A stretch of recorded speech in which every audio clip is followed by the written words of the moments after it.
வணக்கம். Trend tax Divo channel நேர்களே, நான் உங்கள் அன்பான சயின்டிஃபிக் வேதிக் அஸ்ட்ராலஜர் அஸ்ட்ரோரஞ்சி பேசுகிறேன். நல்லது நினைப்போம், நல்லதே நடக்கும்.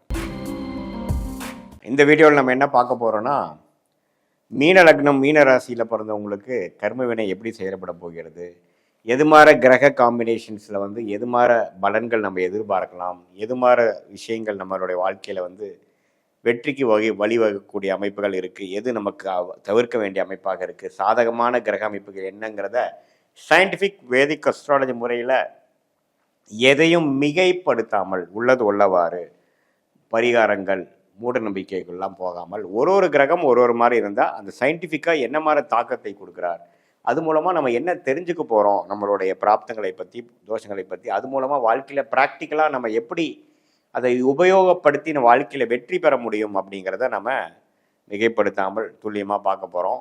இப்போ பாருங்கள், மீன லக்னம் மீனராசிக்காரர்களுக்கு அதிபதியே குரு வருகிறார்.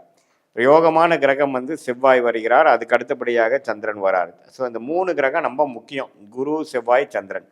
இந்த 3 கிரகமும் பார்த்தீங்கன்னா ஓரளவுக்கு ஒளி பொருந்திய கிரகமாக ஸ்தானபலம் திக்பலம் திருப்பலத்தோடு இருக்கும் பொழுது நல்ல ஒரு கர்மாவை கொடுக்கக்கூடிய அமைப்பு. அது சந்திர திசை 25-30 வயசுலேருந்து ஒரு சந்திரன் செவ்வாய் ராகு குருங்கிறது ஒரு 60 வயசு வரைக்கும் வரும்பொழுது வாழ்க்கை அற்புதமாக நமக்கு வேணுங்கிற திட்டங்கள்லாம் தீட்டி அழகாக நம்ம செயல்படுத்த முடியுங்கிறத நம்ம தெரிஞ்சுக்கிறோம்.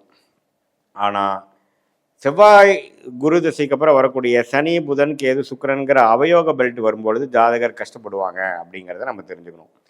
சரி, இதில் எது மாதிரியான அமைப்பு இப்போது சந்திரன் குரு செவ்வாய் ஓரளவுக்கு பாதிக்கப்படாமல் கிரக அமைப்பு காம்பினேஷன் பார்த்தீங்கன்னா ராகுவோட சேராமல் சனியோட சேராமல் கேதுவோட சேர்ந்து ஒரு பௌர்ணமி சந்திரனாக இருந்து குரு பார்வை பெற்று இது மாதிரி திருட் பலம் என்று சொல்லப்படுகிற ஒளியோடு இருக்கும் பொழுது அற்புதமான பலன்களை கொடுப்பார் அப்படிங்கிறத தெரிஞ்சுக்கிறோம்.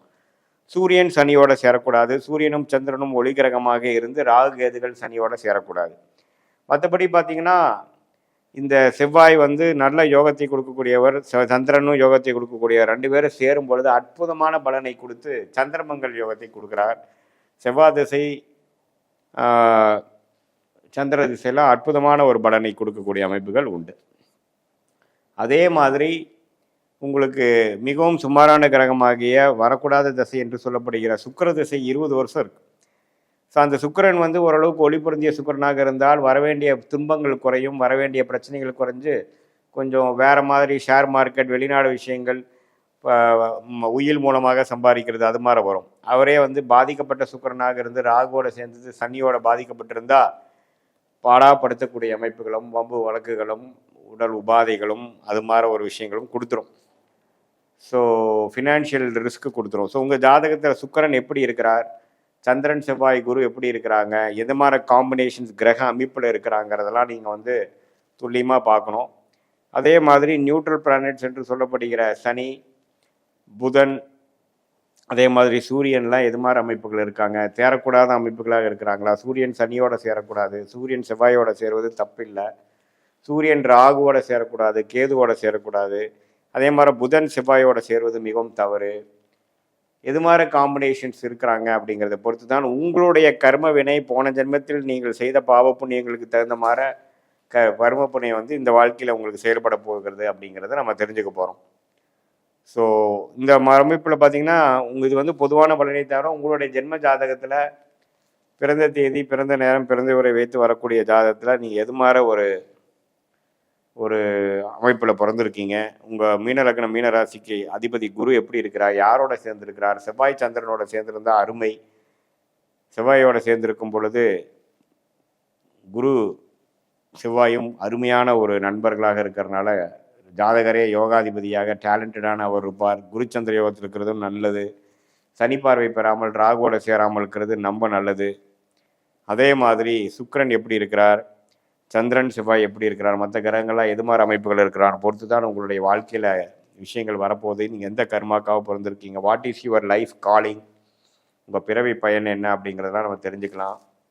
அதே மாதிரி அடுத்து வரக்கூடிய தசா புக்திகள்லாம் எப்படி இருக்குது, நல்ல தசைகளாக இருக்கா, காம்பினேஷன்ஸ் எப்படி இருக்குது, சாரநாதன் காம்பினேஷன்ஸ் எப்படி இருக்குது, இதெல்லாம் தெரிந்து கொண்டு தான் நீங்கள் வாழ்க்கையில் அடுத்தடுத்து வரக்கூடிய காலகட்டத்தில் உங்களுக்கு என்ன மாதிரி ஒரு டைரக்ஷன் உங்கள் வாழ்க்கை போகுது, உங்களுடைய உபயோகமான தொழில் வேலையெல்லாம் என்ன, எது மாதிரி விஷயத்துக்குள்ளே நீங்கள் போனீங்கன்னா எது மாதிரி விஷயத்துக்குள்ளே வரலாம் அப்படிங்கிற அமைப்புக்கெல்லாம் நீங்கள் தெரிந்து கொள்ளலாம்.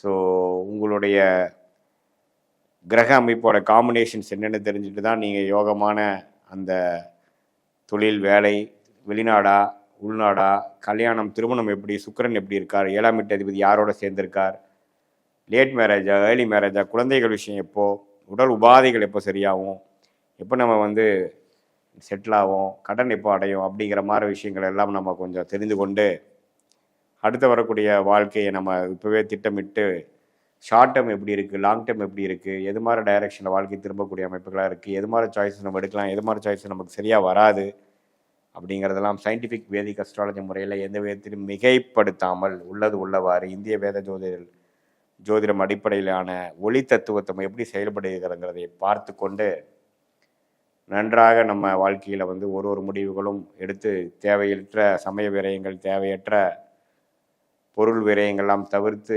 எதிர்நீச்சல் போடாமல் நம்மளுடைய ஒரு முடிவுகளும் கரெக்டான சரியான நேரத்தில் நம்ம எடுக்கிறோமா, எப்படி ஒரு கூகுள் மேப் ஒரு ட்ராவலருக்கு உதவுதோ அடுத்து வரக்கூடிய டிராஃபிக் எப்படி இருக்குது, எவ்வளோ டைம் ஆகுது, எந்த டைமில் நம்ம லெஃப்ட் எடுக்கணும், எந்த டைமில் நம்ம நேராக போகணும், எந்த டைமில் ஸ்லோவாக போகணும் அப்படிங்கிற அந்த பிளானிங்க்கு உதவக்கூடிய அந்த கூகுள் மேப்போட வாழ்க்கைக்கு தேவையான முடிவுகளை எடுப்பதற்காக சயின்டிஃபிக் வேதிக் அஸ்ட்ராலஜி ஒரு கூகுள் மேப் போல் செயல்பட்டு நம்மளுடைய வாழ்க்கை பாதை என்ன, நம்மளுடைய ஹேர்டில்ஸ் என்ன, அடுத்து வரக்கூடிய எஸ்கவ் எப்போ வருது, யூடர்ன் எப்போ வருது, எப்போ நம்ம பொறுமையாக போகணும், எப்போ நம்ம வேகமாக போகணும், எந்த நேரத்தில் திருமணம் செய்யணும், எந்த நேரத்தில் செய்யக்கூடாது, இது எல்லாமே வாழ்க்கையில் ஒன்றொன்றும் பார்த்திங்கன்னா நம்மளுடைய ஜாதக இருக்கக்கூடிய கிரக அமைப்புகள் எப்படி இருக்குதுங்கிறத பொறுத்து எந்த டிகிரியில் எவ்வளோ ஒன்று சேர்ந்துருக்காங்கிறத பொறுத்து அது யோகமான ஒரு சேர்க்கையா அவயோக சேர்க்கையாங்கிறதெல்லாம் நம்ம ஸ்டடி பண்ணி பார்க்கும் பொழுது துல்லியமான பலன்கள் நம்மளால் எடுக்க முடியும். அது மூலமாக பார்த்திங்கன்னா நம்மளுடைய வாழ்க்கையை திட்டமிட்டு தேவையற்ற சமய விரயங்கள், பொரு விரயங்கள் செய்யாமல் எதிர்நீச்சல் போடாமல் வாழ்க்கையில் நேர்கோடாக போய் நம்மளுடைய லைஃப் பொட்டென்ஷியலை நாமளே புரிந்து கொண்டு வாழ்க்கையில் எவ்வளோ தூரம் நம்ம அடிபட்டாலும் நம்மளை புரிந்து கொண்டு நம்ம கர்மாவை தெரிந்து கொண்டு அடுத்தடுத்து எடுக்கக்கூடிய முடிவுகளை சரியான முடிவுகளாக எடுத்து வாழ்க்கையில் எளிதில் வெற்றி பெற முடியும் என்று சொல்ல விரும்புகிறேன். மீண்டும் மற்றொரு காணொலியில் சந்திப்போம். நன்றி, வணக்கம்.